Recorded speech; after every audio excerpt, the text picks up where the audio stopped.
parole est à Madame Véronique Louwagie pour le groupe de la droite républicaine.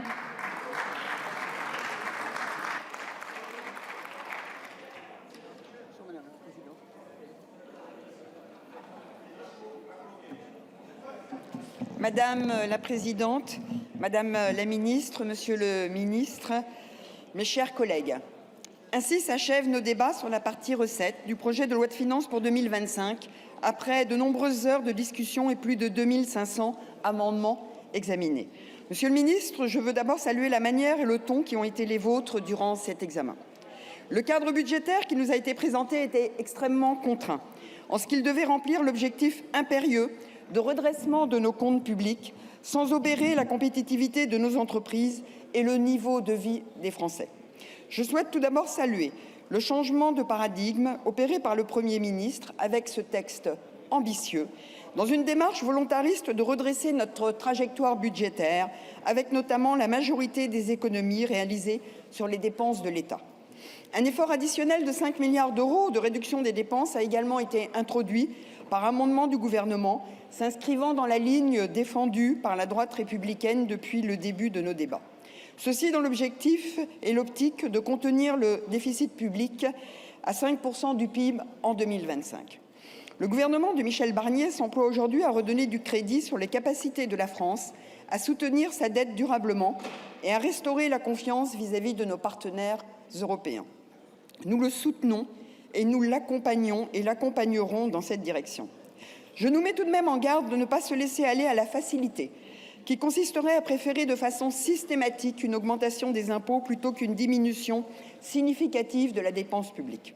L'État doit plus que jamais donner l'exemple et nous l'invitons à prendre des mesures rapides pour rationaliser son fonctionnement, ce à quoi nous resterons vigilants.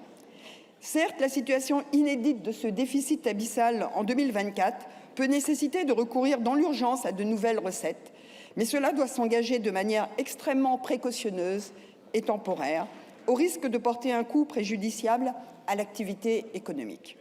C'est la raison pour laquelle nous dénonçons avec la plus grande vigueur à la fois l'irresponsabilité budgétaire et le matraquage fiscal auquel se sont prêtés main dans la main le nouveau Front populaire et le Rassemblement national.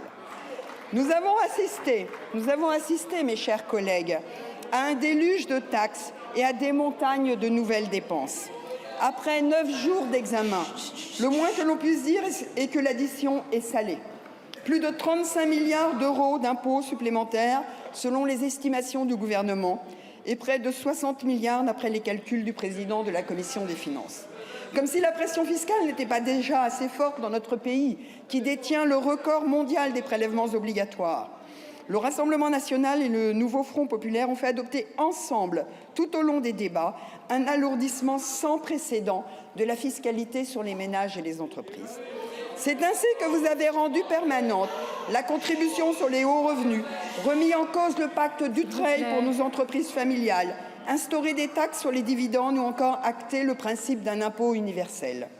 Et lorsque votre courage politique faisait défaut, eh bien, c'est grâce à l'abstention de l'un ou de l'autre camp qu'ont été votées une taxe sur les soi-disant superprofits ou encore une augmentation de 10 points de l'impôt minimal sur les entreprises multinationales. Je voulais d'ailleurs souligner 2 points particuliers. D'un côté, l'irresponsabilité du nouveau Front populaire, car pendant qu'en séance, vous créiez de nouveaux impôts, en même temps, en commission des finances, vous œuvriez, engageant des nouvelles dépenses pour quasiment 60 milliards d'euros. Quelquefois d'ailleurs des dépenses démesurées au regard des enjeux. Et de l'autre côté, je veux souligner les incohérences du Rassemblement national, qui, au travers d'amendements, propose des réductions de crédits pour les opérateurs, mais en même temps vote contre les amendements du gouvernement qui, justement, baissent les crédits budgétaires pour les opérateurs. Mes chers collègues, c'est notre souveraineté que vous mettez en péril par votre inconséquence. À l'heure où nous parlons, nous n'avons même plus de contribution à l'Union européenne.